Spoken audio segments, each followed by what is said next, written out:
It's your dad on the mic with the Christmas tree float. Got the box from the basement, hurt my back. Oh no, had to take 3 breaks just to get up the stairs, bro. What are you doing? Getting ready for the Mighty Lwyd. This tree's fake, but we call it evergreen, cause I bought it back in 1993. Branches all bent, needles on the floor. Still looks kinda fire if you squint from the door. The Mighty what? What is that? The Mighty Lwyd is an ancient Welsh Christmas tradition. Mike, Kyle, and I are getting together here in a bit. We are then going to decorate an old horse skull that Mike bought at a flea market for $5 and then put it on a long stick. We are then going to go knock on our neighbors' doors and have rap battles with them. And if we win, they have to give us drinks. What does the horse skull have to do with any of this? Oh, this is the most festive part. We bring it along with us. We pretend it is doing the rapping. Where in the world did you get this idea? I heard it on the Parsonage Files. Welcome to the Parsonage Files. Join Pastor Rick and his brother Rob each week as they explore the odd, funny, and mysterious stories from the world of faith and church history. Let's get started. Here is Pastor Rick.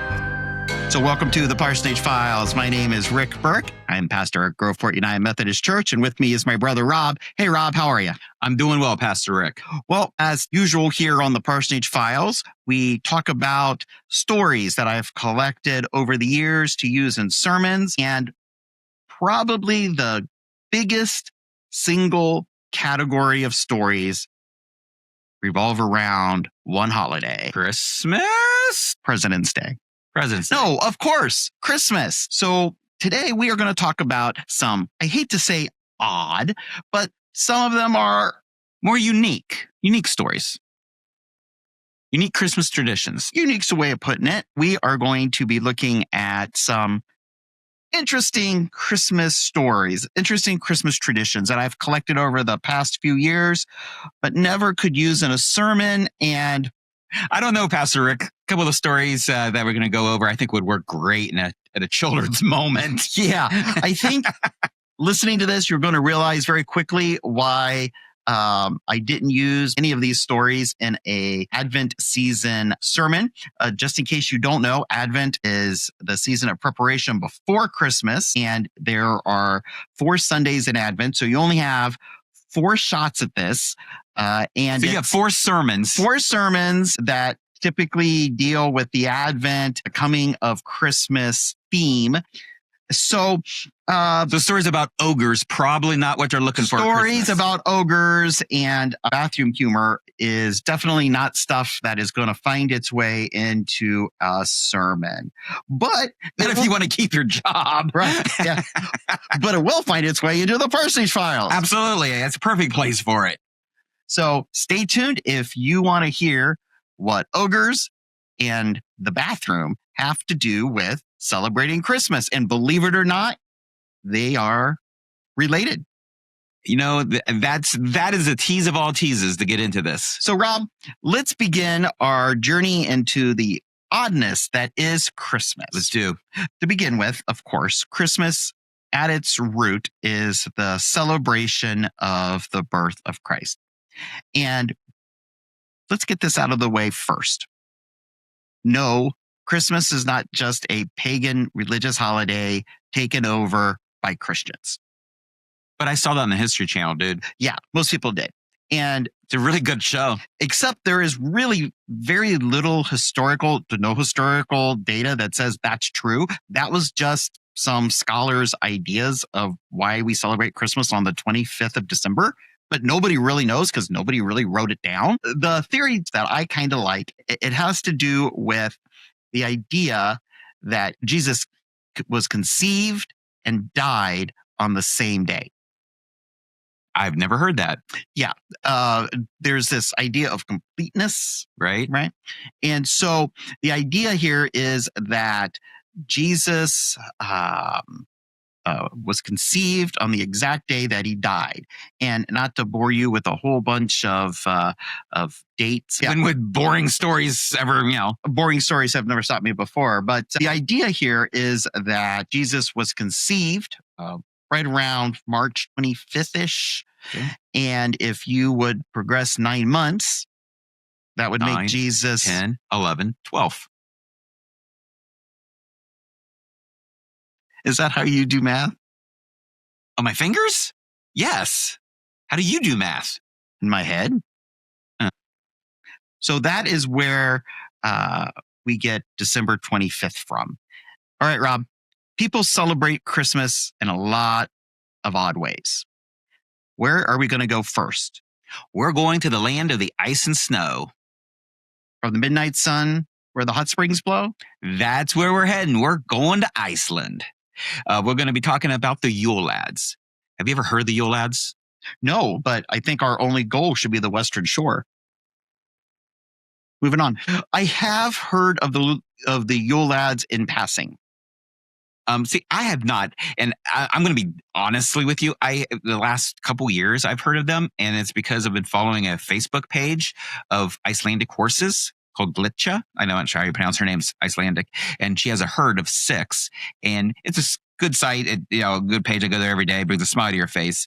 However, they're Icelandic horses, and they have discussed the Yule Lads a lot. So up until like 2 years ago, when a horse told me about it, never heard of them. You learned this from a horse. Look, I learn stuff from dogs on the internet all the time. So it's okay to learn from a horse. It's okay. So I love Iceland because it is just... That says good things about you too. It is just so out there and so strange. It is weird, right? I mean, it's got ice, it's got fire, it's got Robert Plant, it's got all kinds of strange stuff. Robert Plant's not from Iceland. Yes, he is. Where's he from?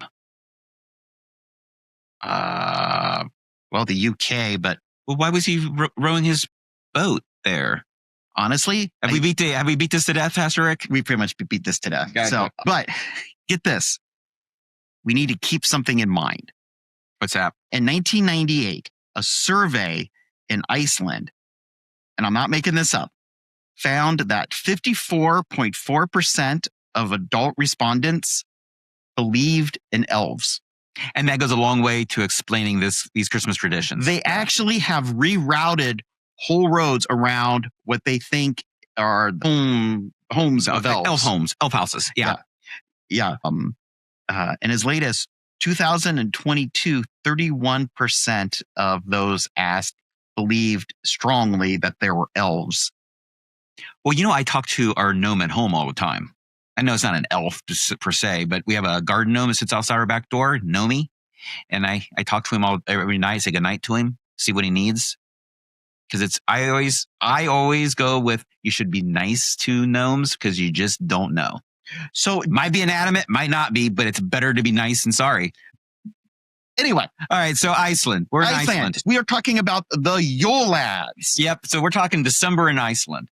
Iceland is going to be really cold and really dark. They've got both of those things in abundance. Iceland was settled by the Vikings. Yes. So they have a very strong Norse tradition. And that's where a lot of these come out of. Most of these stories, these Yule Lad stories, were originally Nordic stories that have been co-opted with Christian themes. Okay, Rob. So let's talk about these Yule Lads a little bit. All right. So to understand the Yule Lads, we need to kind of understand their genealogy. And the first person we're going to start with is their mom. She is an ogress named Grela. And she's not just any ogress. No. Oh, no. She likes to put people in stew pots. Just naughty children? Or anybody in a stew pot? No. It's children that whine too much. Perfect. So her thing is she comes down from the hills, collects whiny kids in a bag, hauls them back up, and makes a nice stew out of them. So she doesn't give them back. No. She eats them. That would be, yes. And she has a husband who I'm not even going to attempt to pronounce his name, something with an L. We'll call him Leo because I cannot pronounce him. And so we'll call him Leo. Leo is super lazy. He likes to eat the kids, but he doesn't want to go get them. A typical guy. So we have Mom Grela, Dad Leo, and they're out hunting kids and eating them in stews. Whiny kids. Good kids, not a problem. So now how do they know that the kids are whiny? Do they just wander through? Because they're whiny and they can hear them. So if you're whining at that time, so I could be whiny at other times. I mean, do they only come and eat kids at Christmas time? Yes. They're going to eat once a year at Christmas time. And they can come down and all the whiny kids that are whining about whatever at the holidays time, they get... So if I'm whiny in the spring, I'm pretty safe. Yeah, I pretty much. But if I'm whining at the end of the year, I am risking becoming part of an ogre stew? Yes. You have a problem with that? Oh, sounds fair. And you can obviously see where this would be helpful to parents at Christmas time to get the kids from complaining. Yeah. No. Yeah, no, really. No. So we've got mom and dad, and they have a Yule Cat as a pet. Giant black cat. This is why if you see pictures of Iceland in the at Christmas time, they always have like big illuminated cats. Yes. Yeah. And so it's Yule Cat, and he's not really a cute tabby kind of cat. He prowls the snowy countryside on Christmas night, and he looks for people who didn't get new clothes for Christmas. If you didn't get new clothes, you get eaten.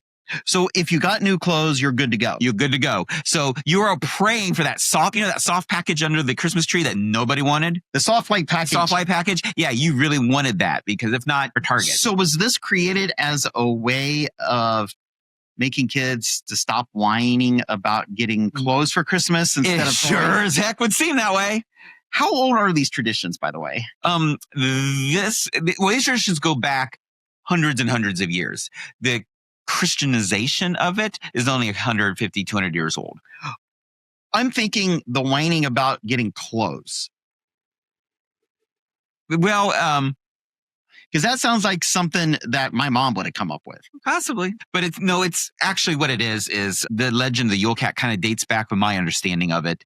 It's kind of rooted back into the country's reliance on the wool production. Okay. So the threat of being eaten by a giant cat kind of motivated workers to process wool before the winter arrived, ensuring that everyone had warm clothes because it gets mighty cold. So if you were a woman and you were spinning your wool, you were like, I've got to hurry up and spin and make some clothes for my kids, because if not, then this giant cat that belongs to an ogre is going to come at Christmas time and eat my children. Correct. Right. Merry Christmas. Right. The legend has a little bit of fact base that we really do need to have these clothes taken care of before winter sets in because it's going to get mighty cold and mighty dark. So we got mom and dad who eating whiny kids. We got a cat who's eating kids that don't get clothes for Christmas. Yeah. So now we're to the Yule Lads. All right. So they're the 13 kids of Grayla and Leo. Okay. So they're a little less murderous than their parents, but they're not exactly winning Best House Guest of the Year awards. Originally, these were kind of child snatching terrors. But since 1746, when the Danish government had to pass a law that said, stop scaring the kids with these stupid stories of these scary ogres coming for them, these Yule Lads have kind of transitioned into more of what you would consider a warm, fuzzy Santa Claus kind of thing. Pranksters, jokesters, but they also bring gifts. So they're just basically Santa Claus with a criminal record. So here we go. Here's how this whole thing works, Pastor Rick. Are you ready for this? So starting on December 12th, Icelandic kids will put a shoe out on their windowsills. Each night, one of these Yule Lads will sneak in. If they've been a good kid, they get candy or a toy in their shoe. If they've been bad, they get a rotten potato. Fair. I mean, nothing really. That's some holiday cheer there. You've been bad, you get a rotten spud. But isn't that going to make your shoes smell bad? I'm not so sure I'd be happy about getting a gift in a shoe, but. So does this mean that parents have to keep a bag of rotten potatoes somewhere in their house? or just assume your kid's good. So when you have kids, you start thinking about it. So unlike Santa Claus, who drops all the gifts off on one big night. Yeah. The Yule Lads come over a series of 13 nights, each bring in one gift. And do they leave everything in a shoe? They do leave everything in a shoe, but they also don't leave. They all have these weird idiosyncrasies. And so they're annoying, but they also don't go home. So the Yule Lad turns up, gives you a gift, gives you a rotten veggie, and then does whatever its idiosyncrasy is until 13 days after Christmas, because they all show up by Christmas Day, and then they all start going home. So are you ready for this, Pastor Rick? All right, now just back up. Yes. So each one comes, and if you're good, and if you're good, they'll put candy in your shoe. If bad, they'll put a bad potato, mm-hmm. And then they hang out, and for the next 13 days, they'll do whatever weird idiosyncrasy they have. Correct. And we got some fun ones. So All right. the first one's name, and again, I'm not going to try the Icelandic. I'm going to go with the translated English version. Our first Yule lad is Sheep Cot Claude, and he harasses sheep.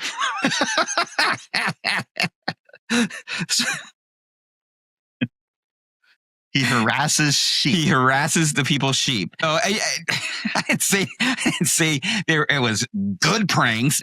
Yeah. So he harasses sheep. For 13 days. Yes. So from the 12th of December until the 26th of December, his modus operandi is to harass all sheep and every household he comes across. Usually Icelanders will keep those sheep underground in the winter months to keep them warm. And so with the sounds of their tormented bleeding kind of going up through the ground. And so what has come is whenever you hear the sheep underground making sheep bleeding, is that the right term? Sheep yelling sounds, that they're being bothered by him. And that's why they're making those sounds. Can you go down and ask him to please stop? You can, but he's just going to keep going. Yes. And he does this, but he doesn't move fast. So he'll linger at your property because he has a stiff leg and he has an inability to move. So the best thing to do when he's riling up your animals is just to kind of wait him out.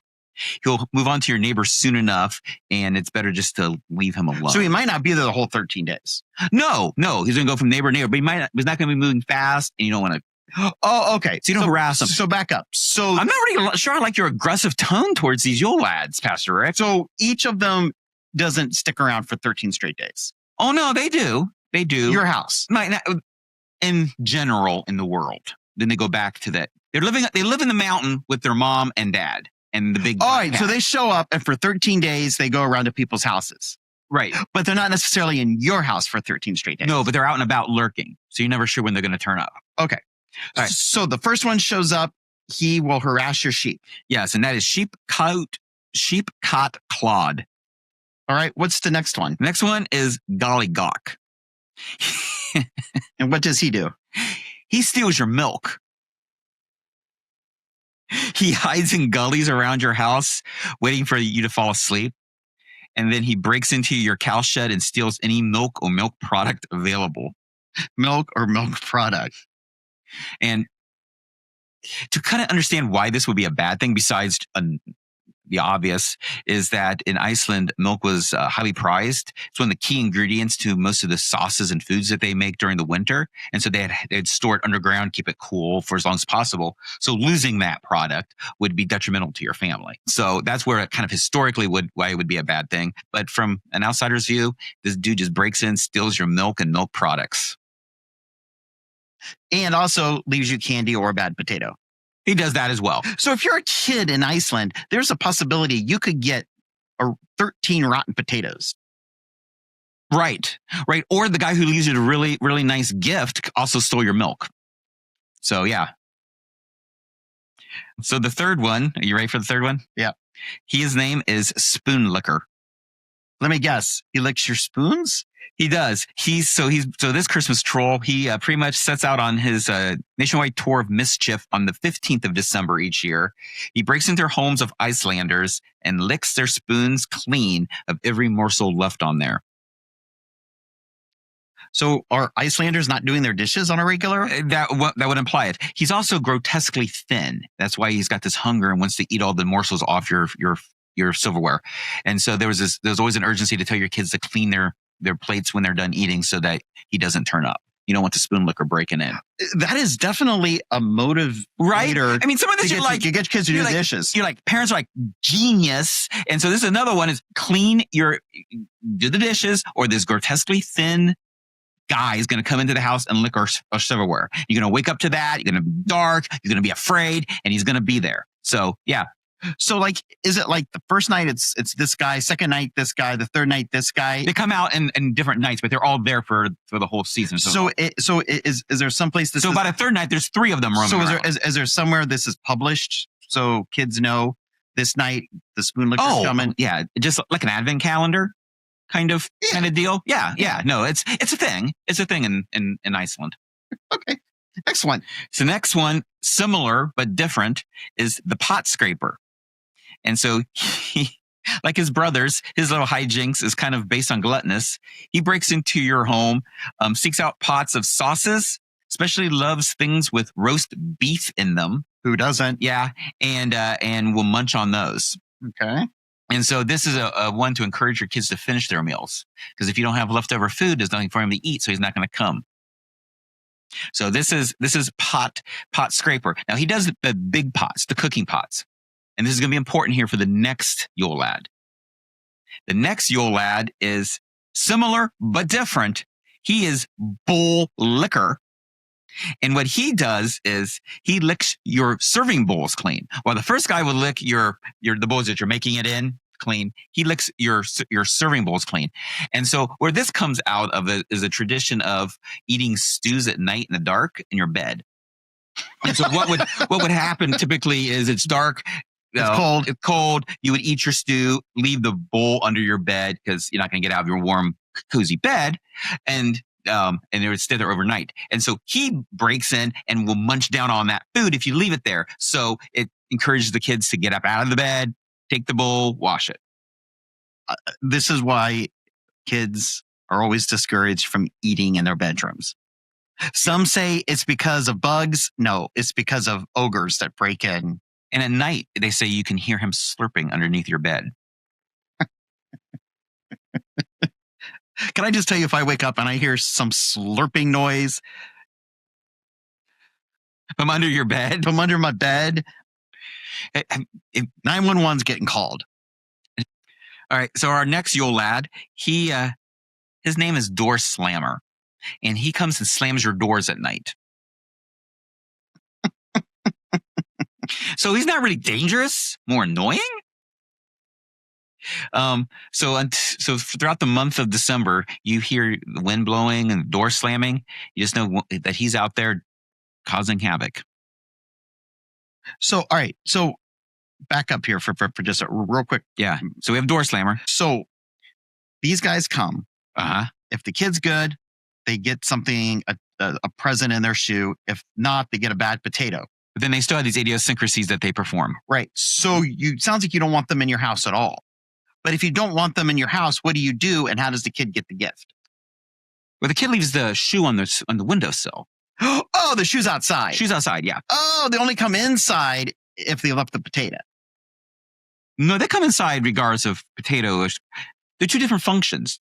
How is this confusing to you, Pastor Rick?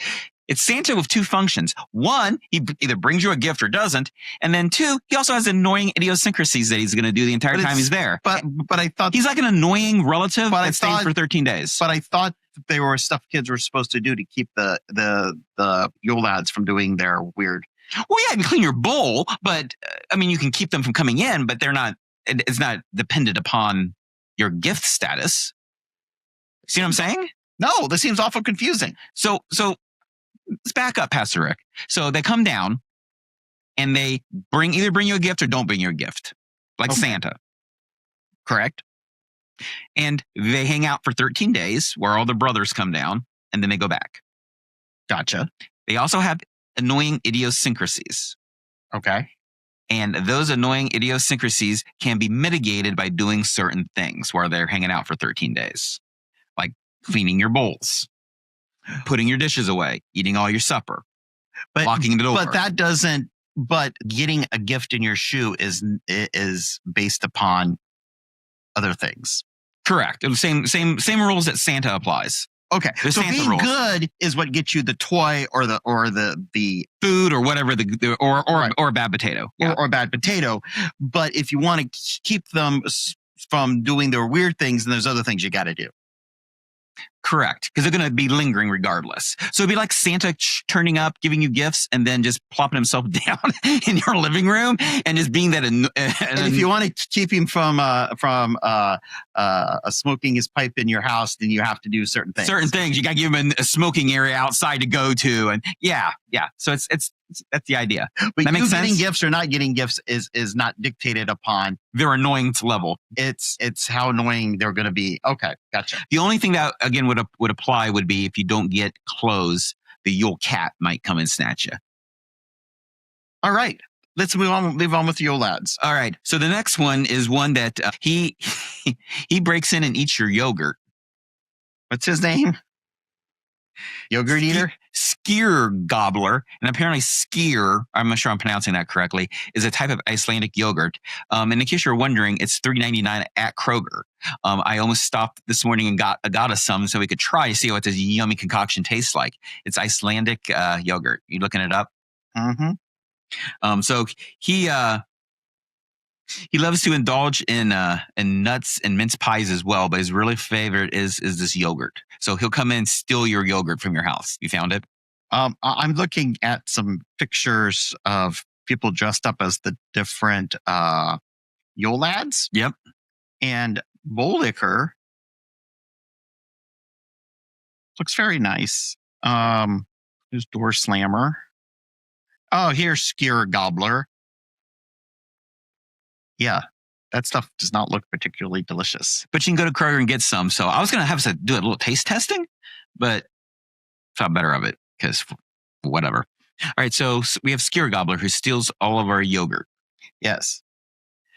The next, I don't think you're taking that seriously enough. The yogurt is a national treasure to the Icelandic. Yeah. Okay.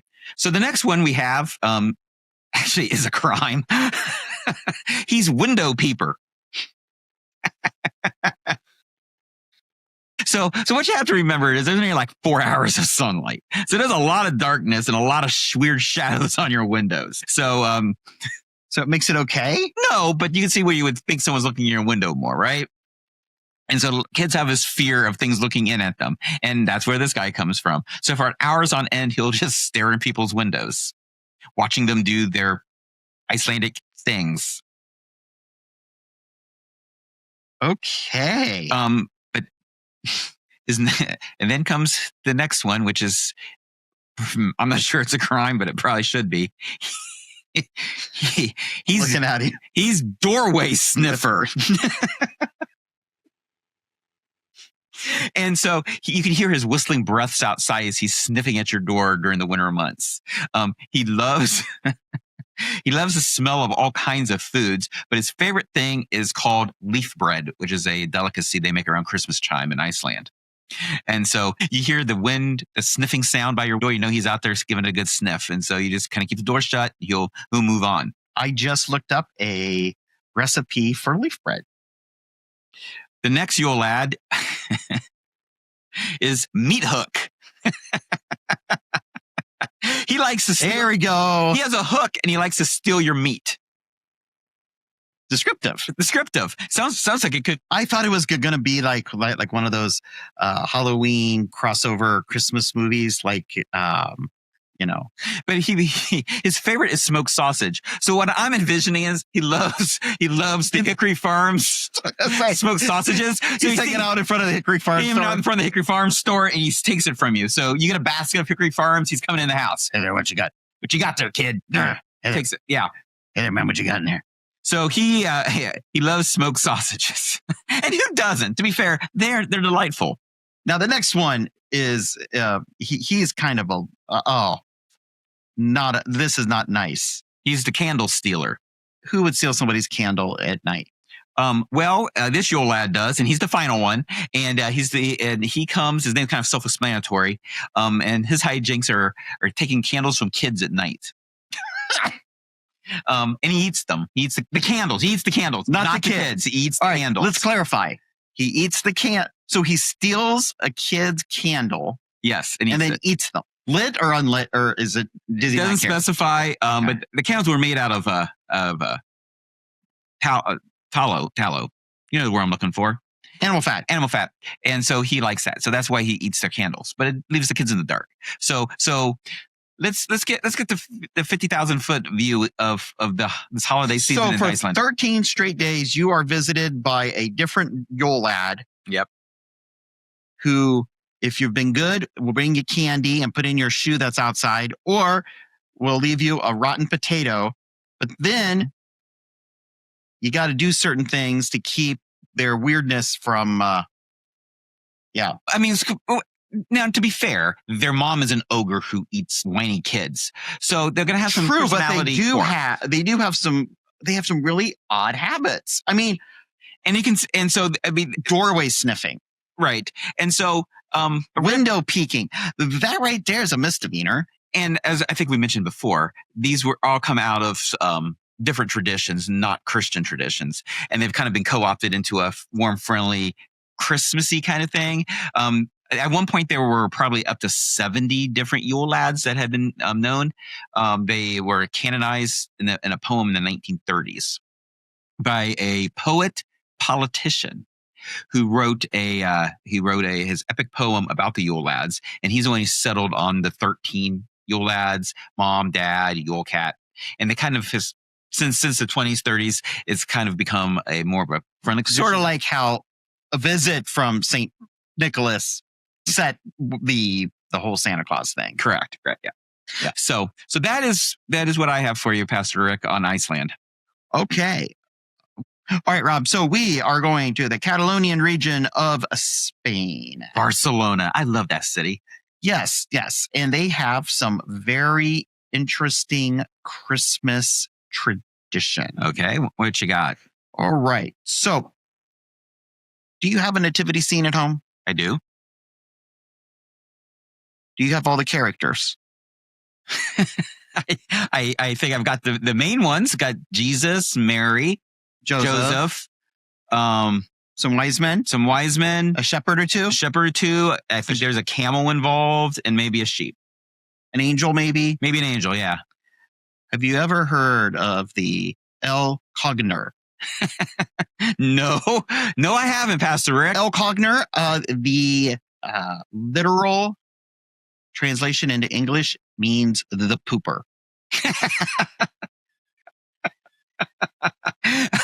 Okay, and he's part of the nativity.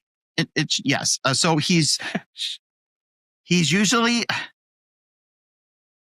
dressed like a Catalonian farmer with a red cap. Okay, like a Santa cap. Yes. Okay. Trousers pulled down, and a little pile on the ground behind him. Of poo. Correct. And this is a traditional nativity scene. Yeah. He's not front and center with Mary, Joseph, or baby Jesus. Instead, that would be gauche. Parents tuck him away in a corner or behind a building, and kids have a blast trying to find him. Like, where's Elmo? Yeah. This isn't some new shock value thing. Okay. The Caganer has been around for at least a couple hundred years, maybe even longer. And no one knows for sure why it started, but people have come up with some pretty interesting explanations. Some say it's about the earth being fertilized, a sign of blessing and abundance for the coming year. Some see it as a reminder that Jesus became fully human, and humans have bodies that do, very normal, not glamorous things.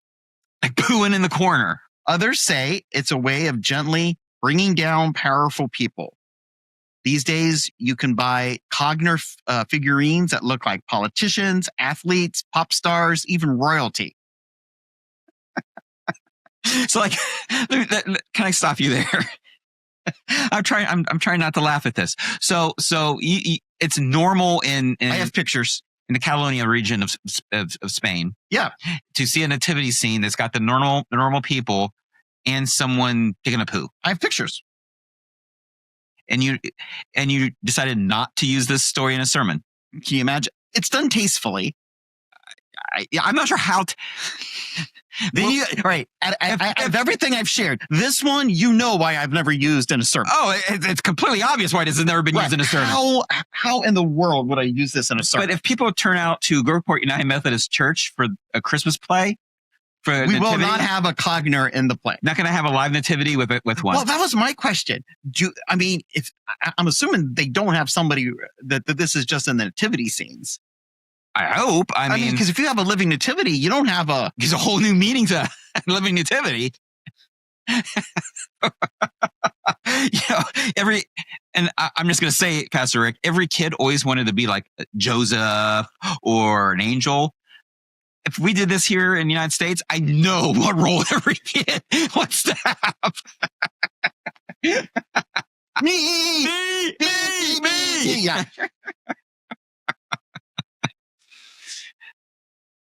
So have I ever told you the story about my my one and only time trying to do a live nativity. I don't think you have. I don't remember if Dad was there. I know Dad helped me build the manger outside of the church. Okay. And we built this thing with 2x4s, and it was big enough you could put an actual camel in it. I know this because we put an actual camel in it, and it was outside. And this particular church was on a busy road, so we were going to have some animals and kids dressed up. And that's when I found out all the boys wanted to be shepherds, and I couldn't figure out why all the boys wanted to be a shepherd. Because they have sticks? Because they have sticks they can hit each other with? Yeah. Anyway, so I couldn't find a camel because it's hard to find a camel in December in Ohio. There are some, but they're all booked up. They have tight schedules. And so I booked a little petting zoo.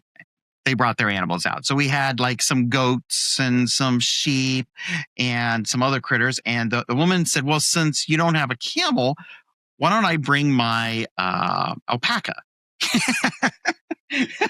I said, sure. A Christmas alpaca. Christmas alpaca. Why not? It seems like I'll allow it. Some sort of Rankin Bass thing, the Christmas alpaca, right? So we do that. Well, about a week or two before this happened, this was to take place, get a call from the camel guy, and he had a cancellation. I want to know if he still wanted a camel. I said, sure. Yeah, you always got to go with the camel. How much do you think a camel is an hour, Rob? Oh, gosh. They can probably charge a premium. And this was about 10 years ago now, so it's probably more now. Is it a dromedary or? It had one hump. I like how you're like, I have an answer to that. Yeah, it had one hump. It was like $350 an hour. That is some good living right there for a camel. And he came in his own little trailer, and he was kind of a prima donna. Well, I mean, really, he is kind of a star. It was Christmas time, so he was busy. Imagine this. I've got all of these little kids all dressed up. We've got Mary and Joseph. We didn't use a real baby because it was cold out. So we had a baby doll and a Christmas alpaca. So the petting zoo animals were already there because and they ride together. They do. And they all play together, and they're from the same farm.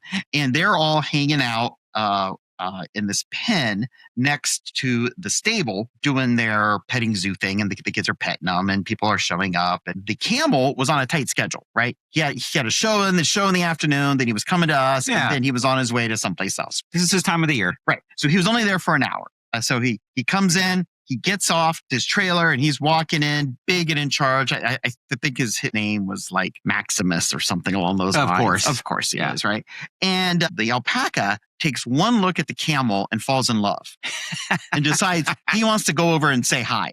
Okay. And this alpaca jumps over the little steel fence, runs over and starts jumping up on the camel and trying to say hi.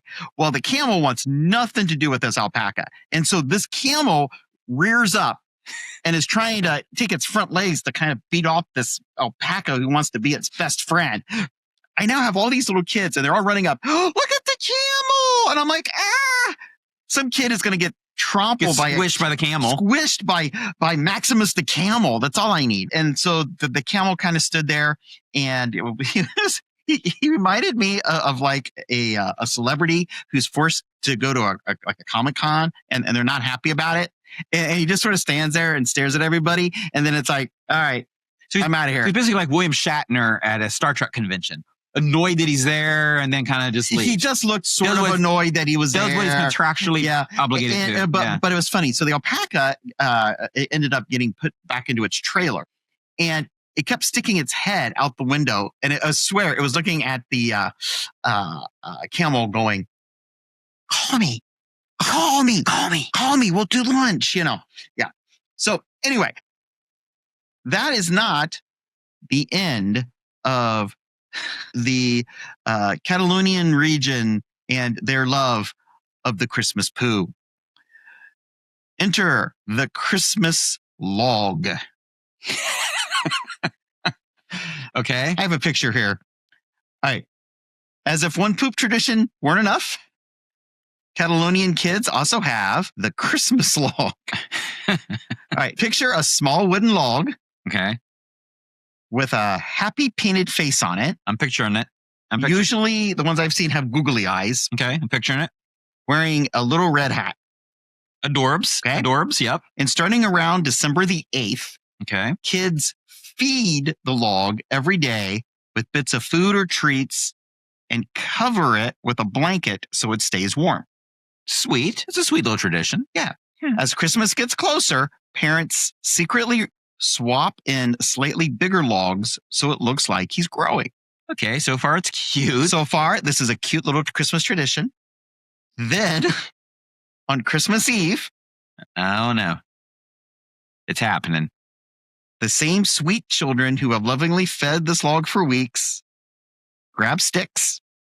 Then they sing a silly song that, yes, talks about poop. Classy. And they whack the poor log until candy and little gifts magically appear from underneath the blanket. It's like a piñata with more personality and a weirder backstory. And it poops out all the candy. So they feed this log. Correct. It grows, and then they beat the crud out of it with a stick, and it makes it poops poop candy. until it poops candy. Okay. There were even artisans. That thing celebrates the birth of our Lord. Like beating that log with There are even artisans who spend most of the year making these logs, complete with faces and hats. And there are boy logs and girl logs now, and families collect them. Kids remember their favorite ones. I mean, it's strange, yeah, but it's also, I guess, full of joy, anticipation, and shared laughter. And I guess he's better than, doorway sniffing. Wow. All right. So are you ready for one that's a slightly bit more disturbing? I'm not really sure how we can go more disturbing, Pastor Rick. So to sum up what we've had, Pastor Rick, so today we've discussed an ogress who eats whiny kids, a cat who eats kids that don't get new clothes for Christmas, 13 guys with weird idiosyncrasies that hang out at your house for 13 days. We've had a log that you feed candy and then beat the tar out of to get it to give you gifts. Yes. And a nativity scene that has a dude pooing. That's what we found so far. So, Rob, what's your feeling about horses? Generally positive.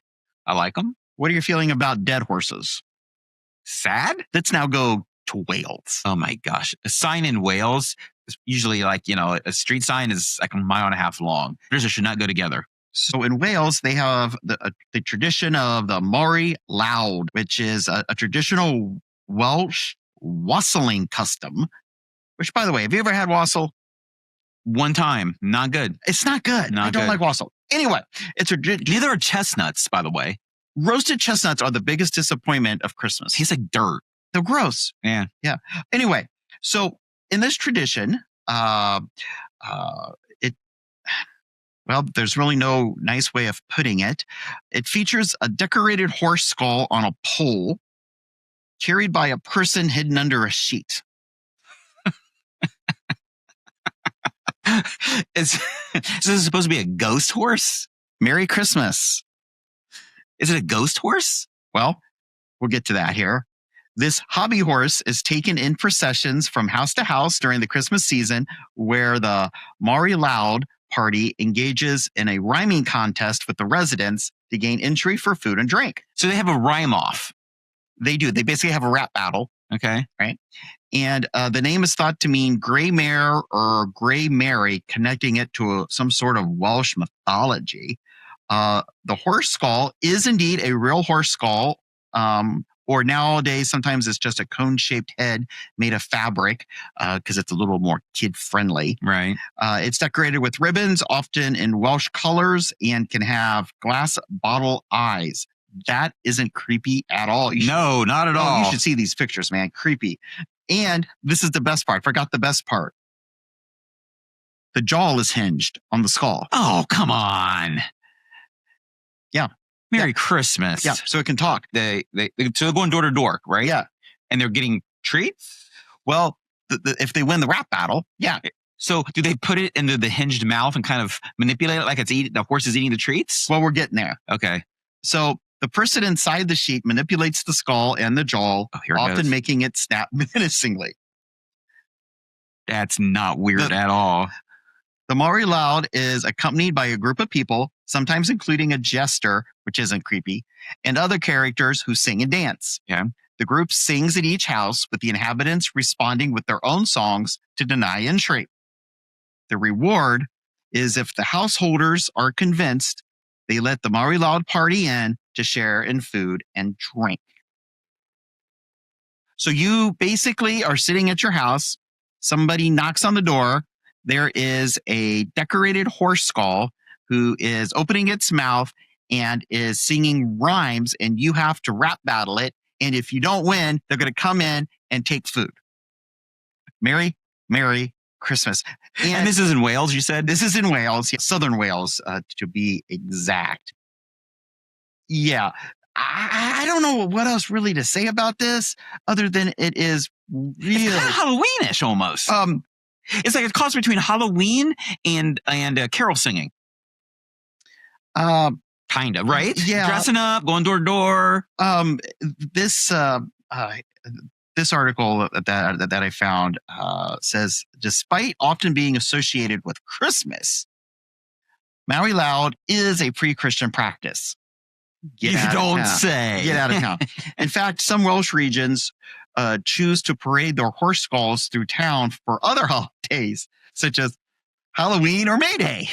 It's good for all holidays. It's good for all holidays. Though the tradition's exact origins are murky, the image of a white horse has been a powerful symbol in the United Kingdom for at least 3,000 years. The practice also incorporates the centuries-old tradition of wassailing, from Middle English wassail, to be in health. Wassail was originally a sugared and spiced drink of mulled ale, curdled cream, roasted apples, and eggs. And those who partook in sharing a huge bowl of this boozy mixture were wassailing. The term evolved to describe the custom of begging for booze around Christmas. So you got a lot of drunk lushes walking. Yeah. Hey, you got another one? A time when poor merrymakers expected generosities that would usually be denied. They would arrive at the doorsteps of wealthier neighbors banging on your door and ask to drink from the wassailing bowl or have their own bowl filled. Modern Welsh wassailing isn't class-based, but the end goal remains the same. Wassailers earn an invitation to come in by proving themselves through a back-and-forth rhyming battle with the residents. Once inside, it's traditional cakes and ale all around. So wassailing is pretty much in the vein of Christmas caroling. It's in the vein of Christmas. Oh, all right. Well, kinda. Christmas caroling is more good-natured. This is more. And you're spreading the cheer of Christmas and the story of Jesus's birth rather than the hope of getting drunk. Because there are some key differences. Because let's face it, wassailing, the goal of wassailing is to get blinding drunk. And caroling is spread love, joy. Now, the whole horse thing, nobody really knows where that came from. But the one I'm looking at right now, it's a horse skull, and in the eye sockets are 2 Christmas bulbs. And that's awful. And there are some colorful ribbons wrapped around, kind of like hair, and a white sheet. That's creepy. That's creepy. That's pretty creepy. Now imagine it. You open the door and it starts rap battling you. Because it's rhyming, right? It isn't just singing, it's rhyming, right? And it's like, I'm here for some morsel. I need some morsel. I need some morsel. Right. And so you have to immediately have a comeback for this thing. So my question is, if you are living in southern Wales, where this is a custom, do you spend your whole Christmas season sitting in your house writing lyrics in case somebody knocks on your door? I got it, right? So you can, because if not, they're all coming in and they're going to steal whatever booze you have. Or so you got to be on your game. Anytime that doorbell rings, you could be in a rap battle. There could be a skull facing you. Yeah. You could be sitting there watching Charlie Brown's Christmas and all of a sudden the doorbell rings and it's on. Yeah. Yeah. Isn't that weird? That'll do it for us here on the Parsonage Files. Remember, if you are looking for a place of worship this Advent season, we would love to have you at Groveport United Methodist, 10:30 a.m.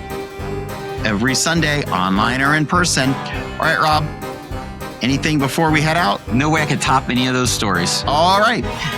Until next time, take care. God bless.